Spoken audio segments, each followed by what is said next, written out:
Alright, welcome to Old World Gaming.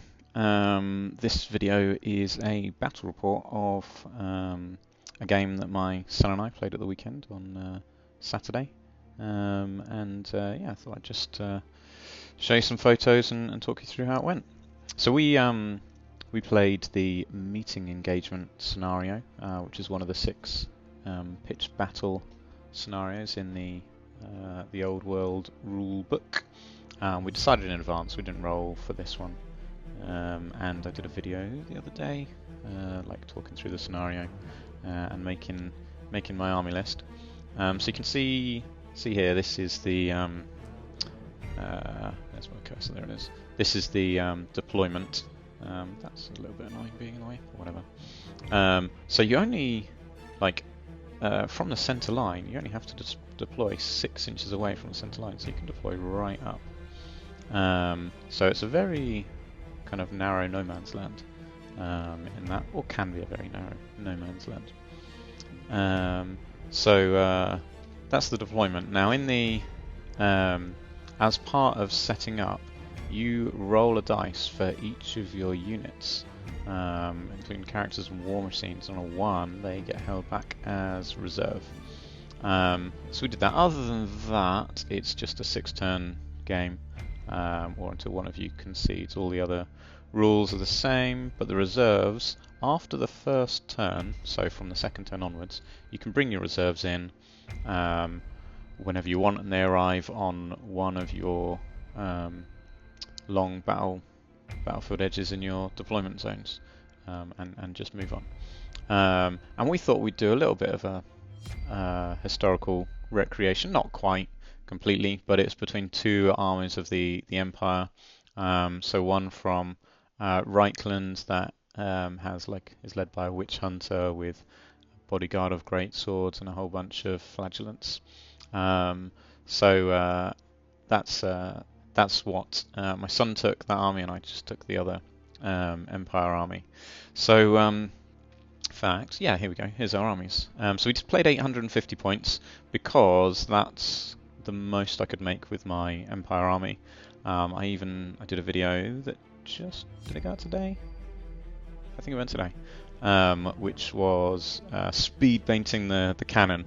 I say speed painting the cannon loosely because it was mainly the crew that got painted. The cannon just looks like it's barely got any paint on it at all. But anyway, so I could manage to make 850 points of Empire currently. I think I've probably got enough models to line around to make it 1,000 points at some point if I paint them up. But my son's got loads and loads of Empire. So we probably won't do that many Civil War games. I don't know, maybe we will. It might be a bit of a theme actually for this version of Old World. Maybe we'll do some more Civil War games. Maybe I need to crack on with my Empire army at some point.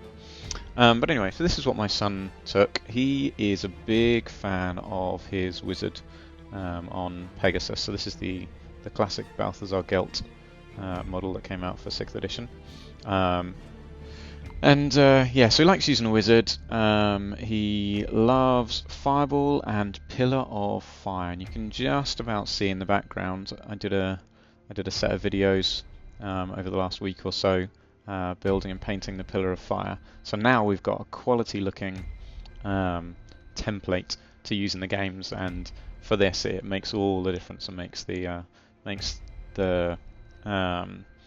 photos look better, and the atmosphere's the wrong term. There's a term I'm looking for. Not narrative. I don't know, but there's something about it. Just makes it more immersive. There you go.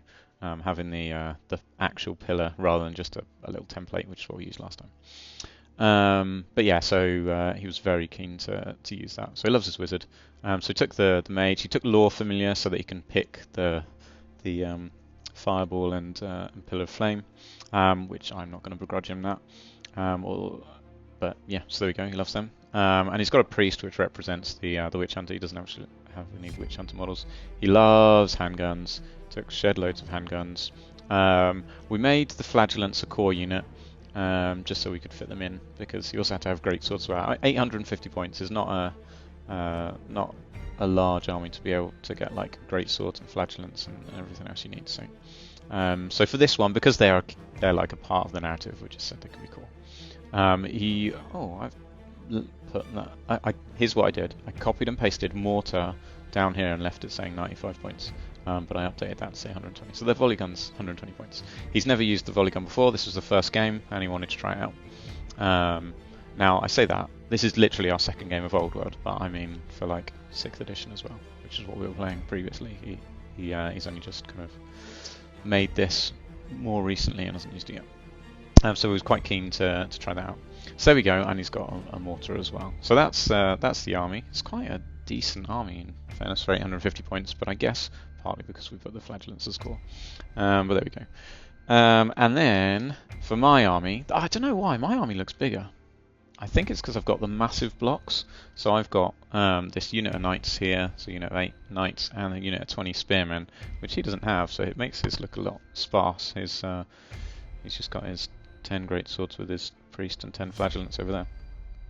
But yes, there we go. So I've got quite a few handgunners. Unit of 10 this side, and a unit of 6, which is a detachment for the spearmen.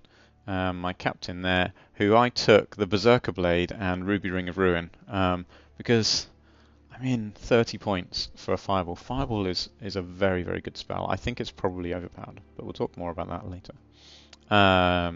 So yep, chapter master to essentially lead the knights. So he went in with the knights, cannon, mortar, 20 spearmen. It's basic stuff. The reason it's basic because this was a battalion at one point with an additional war machine. So yeah, there we go. So that's my army, 850 points. Nothing particularly special in there apart from my chapter master with the Berserker Blade gives you frenzy, and possibly does it give you +1 strength as well? I can't remember, but it's, yeah, I think it might. Either way, it gives you frenzy, which gives you an additional attack, but also means you have to charge. But I probably would just be charging everything anyway. That was my thinking. So yeah, an extra attack. I'm pretty sure it gives you +1 strength. So strength 5. Is it strength 5? Yeah, an Empire Captain strength 4 basically. Oh, I'm just gonna have to look that up now.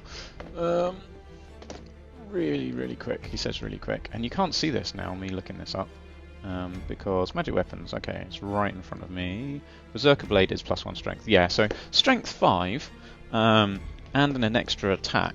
So that makes him what, 4 strength 5 attacks? Is very good. So he'll be winding like normal troops on 2s. So I feel like it's worth giving him the frenzy and him having to charge everything. I think that's fine. So I quite rate that. It was only 20 points Berserker Blade, so I think that's a good purchase. But there we go. So we rolled for our reserves. So Caleb's priest, the priest and the great swords were lagging behind, along with the mortar. So the idea behind this game is that you're like marching columns essentially of the army, and these, for whatever reason, these guys were at the back of the army, so didn't come on right at the start. And then similarly, my mortar didn't make it on to start off with as well. But that's all, because they only are reserves on a 1, and if you notice, we don't have many units there. What is that? So the detachment and these guys roll together as 1. So it's 1, 2, 3, 4, 5, 6. So yeah, it makes sense that 1. Did he have more units? 1, 2, 3, 4, 5, 6, 7, 8, including his character. So yeah, I mean it's a kind of appropriate ratio. So yeah, so there we go. So his reserves and my reserves. So this is how we set up. Now we use the alternate deployment. So I put a unit down, he put a unit down. He rolled off, and he won the roll off. Chose the table edge and chose for me to deploy first, giving me the +1 to get first turn, but the real reason is because he wanted to know where I was going to put my knights so he could put his Hellblaster volley gun directly opposite them, which he managed to do. So you can see my troops over there, and then he's got this massive gun line here. And you can just about see, in fact, we took another photo, here we go. So this end, he just plonked his Hellblaster volley gun down directly in front of my knights, because he had the luxury to do that, because I had to deploy my entire army before he did. So it was just like, oh, that's where your knights are going, so that's where my volley gun's going. Yeah, so here's our deployment. So my spearmen on the hill, so we're going to march across, cannon with like a decent angle to be able to shoot stuff. the detachment. So I mean, I only had those two count as one. Still only counts as one, as Gimli would say.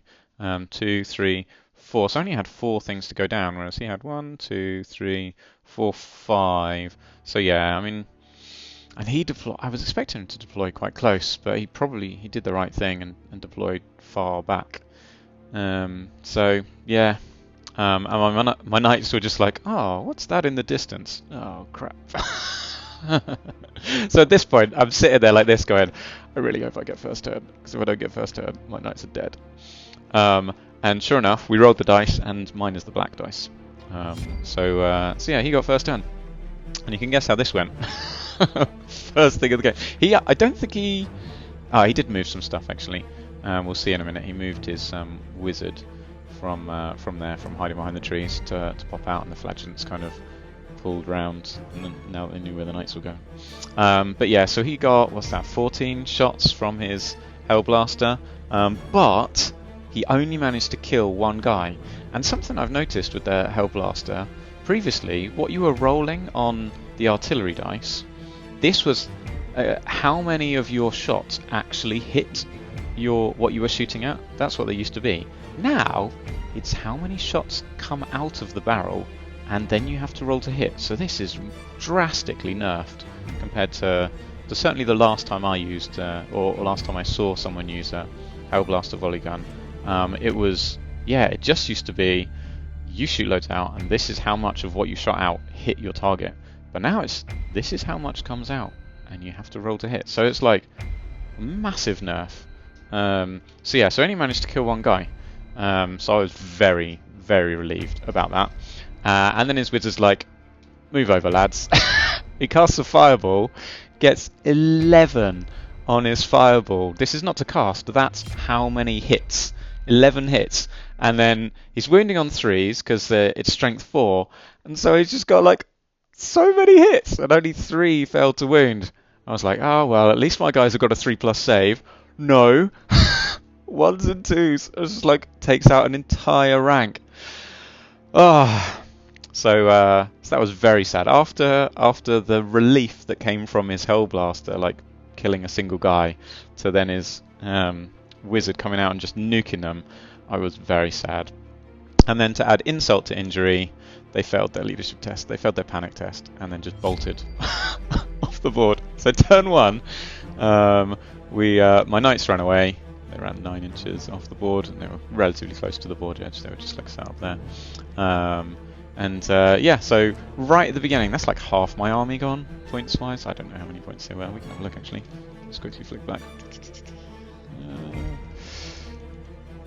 How many points were they? Right under this bar that's right in the way. Let me move my mouse. That'll disappear in a sec. Yeah, there we go. 195. Okay. Plus my chapter master. So that's what, 340 points-ish?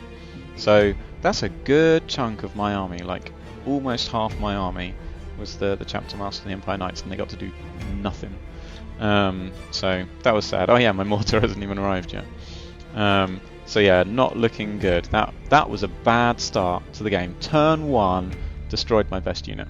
I was quite pleased with this. I printed out, so I just made some arrows in as a Word document, printed them out and cut them out. So when on the black ones are running away and white ones are then moving. So I thought that was quite good, because in the last battle report I did, it was like I had to try and remember what things did stuff.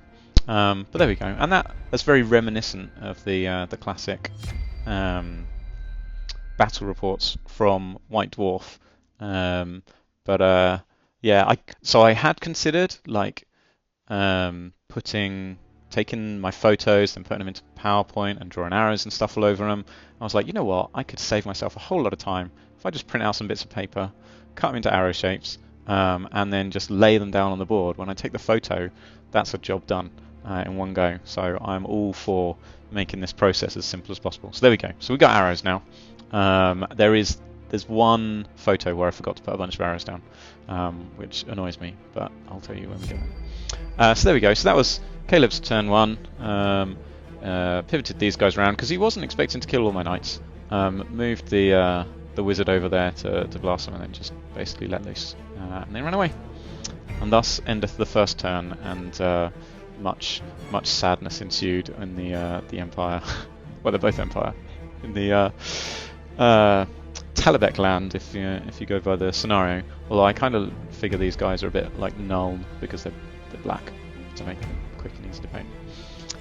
So yeah, there we go. That was his turn 1.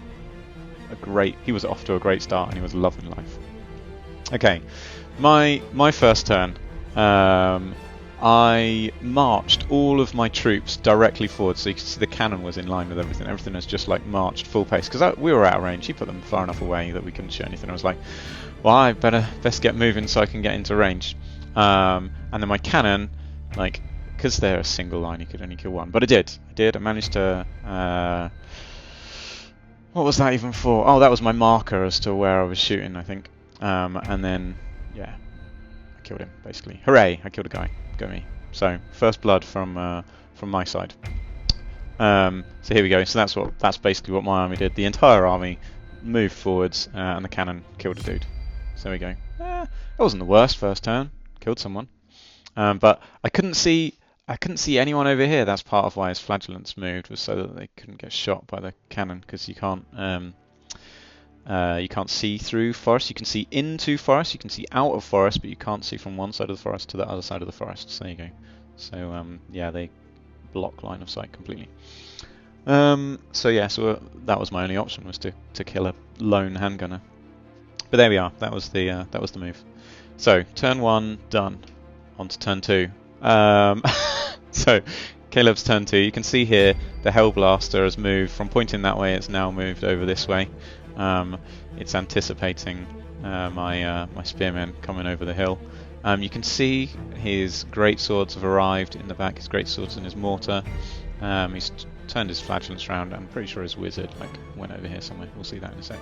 But basically, he opened up with his handguns and just started shooting my guys, which fine, that's to be expected. So they started taking.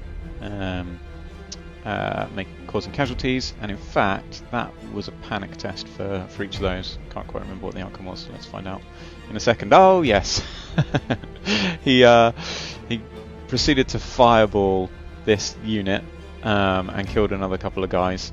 Yeah, 3 guys dead, and planted a pillar of fire. It looks glorious, doesn't it? How cool is that? A pillar of fire behind these guys, because he was anticipating them running away and having to take some damage to the pillar of fire. But yeah, I think that looks super cool. It's probably a little bit too orange, but yeah, there we go. Part of that, I think, is the lighting in the room, but also it's probably a little bit too orange. But there we go. Pillar of fire comes down from the heavens and scorches all in its path. So yeah, so that's a couple of panic checks needed for these units. Which they both fail and then peg it. However, none of them die. They all managed to get through the fire without dying. It was a dangerous terrain test, which means on ones they die. Only 4 of them fled through it, but I didn't get any ones. But yeah, so these guys are all pegging it. This guy is never going to be able to rally because he's below 25%. Insurmountable losses, I think, is the rule. But yeah, so there we go. So he's running away as well. So that was his turn 2. So at the end of his turn 2, so this is the one where I forgot to put the arrows on to show these guys moving. So he flew over here, these guys moved around here and here, and these came on there. So that's where I missed the arrows, but I remember the arrows for these guys running away. Clearly those are the most important arrows, people running away. So all I've got left, I haven't even had my second turn yet. This is his turn 2. All I've got left is a unit of spearmen and a cannon. Everything else is running away. This is horrendous. But there we go. So not looking good for these guys. I wish that they never chanced upon this other army. So at the beginning of my turn, he moved the pillar of fire, because that moves every turn, and I brought on my mortar. Finally managed to catch up. They're like, wait for us, guys. We're here at last. I have no idea what those were for. Oh, was that did I rally? I did rally these troops, but they're not facing the right way, so I guess I haven't turned them around at this point. So yeah, there we go. So I turned them around. My cannon tried to shoot another handgunner. In fact, no, it didn't try to shoot another handgunner. If we go back here, what it was trying to shoot was through here to try and take out a handgunner and a couple of greatswords. But you can see it misfired. Killed a crew member, and it was some sort of malfunction that meant it wasn't going to work for the next couple of turns. So it says like if it flips over and it takes like a turn or two for them to like write it, so I lied it down just to kind of remind us of that. So that sucked, but there we go. So these guys rallied. He carried on running because he had to. That misfired, killed a guy, and these guys just moved as fast forward as they could. And the mortar came on. So that was my turn 2. I didn't manage to kill anyone because all my handgunners were running away. My mortar was moving, and my cannon decided to malfunction. So a less successful turn 2 than my first one, where I managed to kill a guy. There he is, the lone dude that got killed. So not having as great a game as my son is. Okay, beginning of his turn. I don't know if anything moved, actually. I don't think anything moved in his turn apart from the wizard.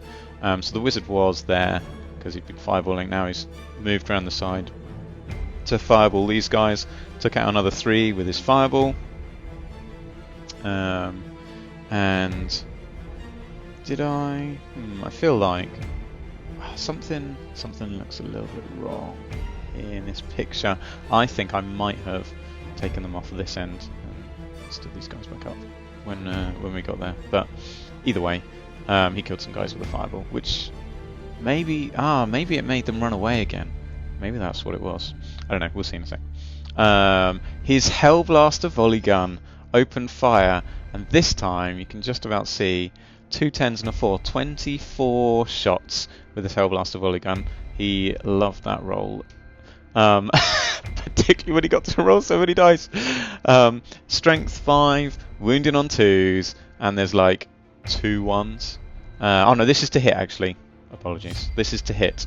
So it was like -1 for long range, but that's it. So hitting on 5 still. There are a lot of 6s rolled here. So that's definitely over average number of hits.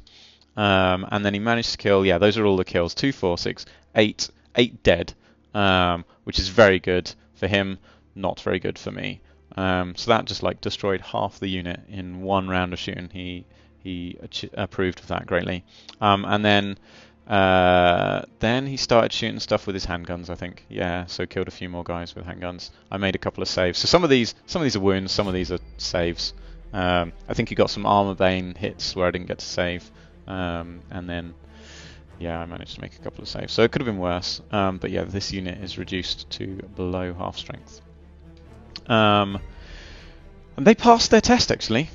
Yeah, there we go. So what happened here was fine. I was thinking of next turn. So yeah, so his wizard moved here, fireballed my guys. They had only just rallied and they fled again.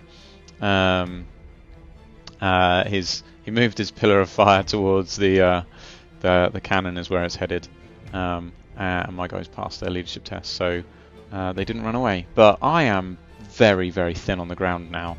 He's had, is that 2 turns? No, 3 turns. Was that his 3rd turn? That must have been his 3rd turn. Yes, because these guys came on the previous turn. I think he tried to shoot. He did try to shoot with his mortar, but missed. Ended up like over here or something. But yeah, so this is turn 3, yeah, because his wizard moved here 1st turn, their 2nd turn, and their 3rd turn, so yeah. So 3 turns in, I've basically got hardly anything left. Everything's running away, or like seriously damaged. So there we go. So time for my turn 3. Right at the beginning of my turn 3, his pillar of fire just moves straight through my units. Takes out 3 of those guys, finishes off the guy running away, and then it's D3 plus 3 hits. He rolls a 3. No, he rolls like a 5 or a 6 or something. So he's got 6 hits on the cannon. And I'm like, well, it's strength 3, toughness 7. You can wound it on 6s. but you'll probably only do like 1 wound because you've got 6 hits. And then he rolls 4 6s, and I'm just like, no! Takes out my cannon with a pillar of fire. So he just like mullered straight through 3 units. Now there's a little extra tidbit of information here. His pillar, I think, landed like its movement took it on top of that.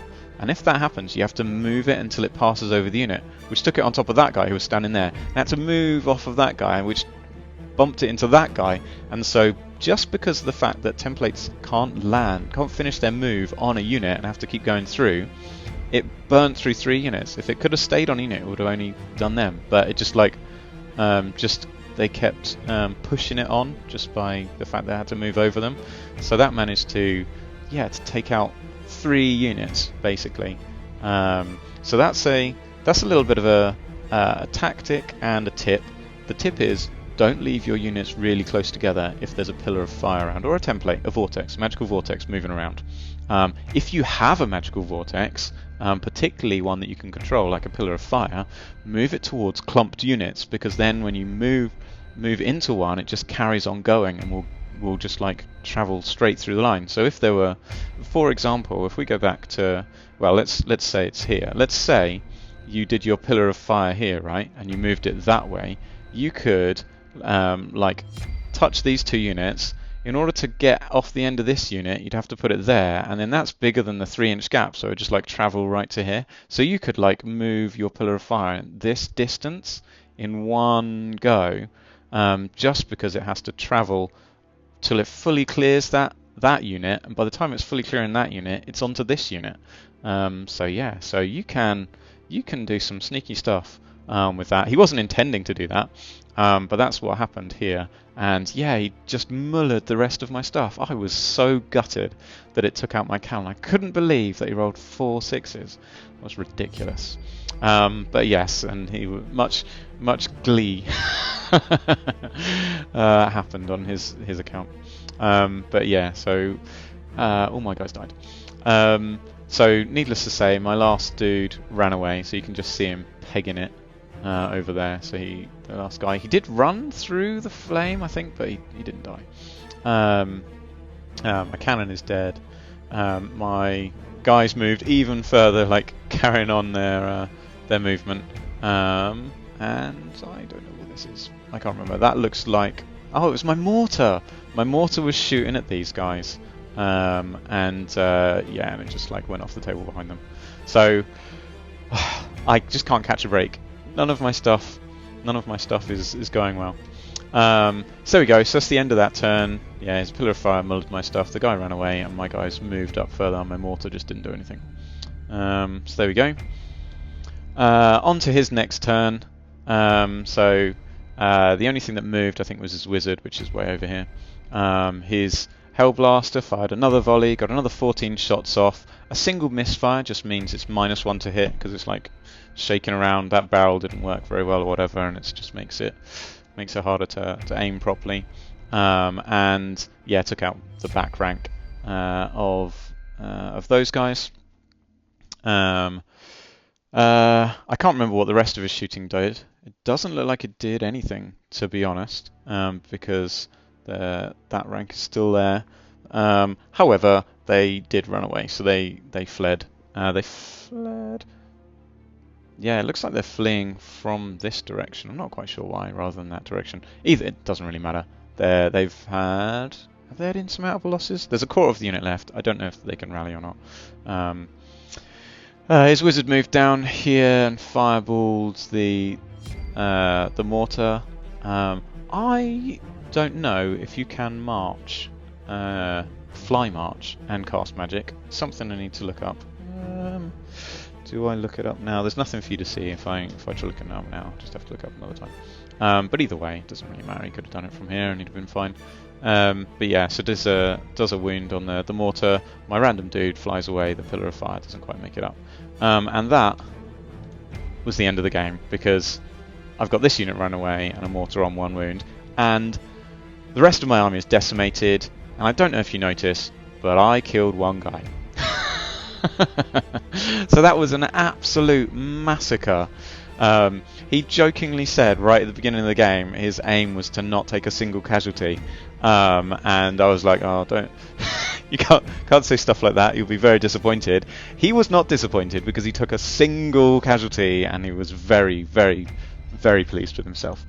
So yeah, my guys were, I don't know, it was brutal, a brutal game, but it was a lot of fun. He thoroughly enjoyed it. Loved the Pillar of Fire, just kind of roaming around. I didn't manage to dispel. I don't have a wizard. And my Fated Dispel just wasn't doing it. And I think a bunch of the times I was trying to dispel the Fireball. Fireball is a ridiculously good spell. I've come to the conclusion that it's probably overpowered. And I think I partly kind of started to work that out when I was making an army list and thinking, why would I not be taking the Ruby Ring of Ruin every game? Because like 2d6 strength 4 hits is just really good. I think that Fireball could probably be D3 plus 3. D3 plus 3 strength 4 hits, and I would still take it. I'd probably still take the Ruby Ring of Ruin, because you've got between 4 to 6 hits instead of 2d6. I think that would be fine. I think it'd still be a really good spell, but not so overpowered. But that's just my opinion. I've only played a couple of games, a few games, 3 games, 4 games. Played 4 games now. And Fireball has been excellent. It's been present in every single one of those games, and it's been excellent. I do think it's a little bit overpowered. That would be my recommendation. Make it D3 plus 3 instead of 2d6. But yeah, there we go. So that's how our game went. I got absolutely destroyed. And in fairness, part of it is because I marched my gun line forwards. I could have sat back and just waited for him to make a move, but that wouldn't be much fun. And the whole point of these games is to have fun rather than to just kind of that. It's not a competition. There's not like a tournament or anything. I've got no need to win the game. It's more just let's have some fun. And the more he enjoys it, the more games we play. So there we go. So this was the bad tactical decision of the game, but I didn't really mind. So yeah, there we go. A lot of fun anyway, and got some good old Pillar of Flame action in. It just looks really cool on the board, going around destroying stuff. So I'm very pleased with that, and yeah, lots of fun. All right, well, hopefully that was interesting, and if you like the battle reports, I'll carry on doing them. I don't know when our next game's going to be, but we'll try a different scenario next time, and hopefully I should have some more stuff done for my Orcs and Goblins. If I say Orcs and Goblins, it's just Night Goblins. I probably... My aim will be to have 1,000 points of my Night Goblins painted for the next game, and I use them. Again, I have started painting my Squig Hoppers, so the first video for those will be the next one dropping after this video, and that's painting the Squig skin red, and it came out looking so much better than I thought it was going to, because it was a bit of a rush job. But yeah, it's actually come out really, really well, and doesn't look like a rush job, so I'm super pleased with that.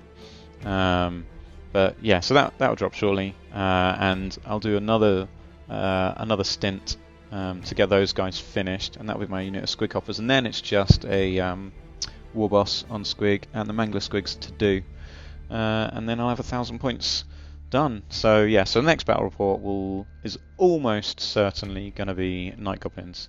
I can change my mind, but that's where I'm heading at the moment, and that'll be good fun.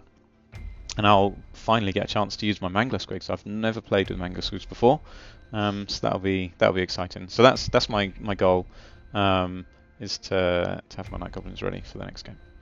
Cool. All right. Well, thanks for watching, and catch you in the next video.